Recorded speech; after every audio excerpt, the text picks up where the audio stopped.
In this tutorial, I'm going to show you how to create a ledger in your Acumatica company settings. The ledger is the core of your Acumatica financial records. So the system updates the ledger every time you release and post any financial transactions in the system. Let's walk through the two simple steps. First, we're going to associate a ledger with the company. And second, we're going to create a ledger within the company screen. Let's do step one, associating an actual ledger with a company. Start by configuring the connection between the ledger and the company. First, go to the configuration screen, open the company's screen, create a new company by clicking the plus. In the summary area, specify the required company info, including the company ID and the company name. In this case, we're not using branches, so leave the default set to without branches.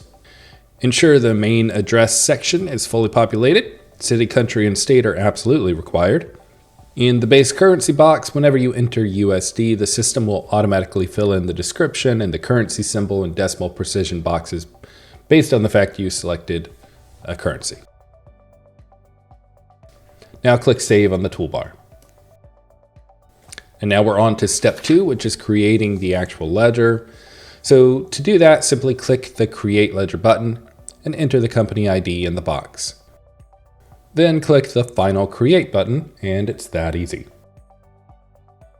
Now, if you want to verify that the ledger was actually created, simply go over to the ledger screen and look for it in the listings. Thanks for watching this short walkthrough. Check out the next video on creating a chart of accounts.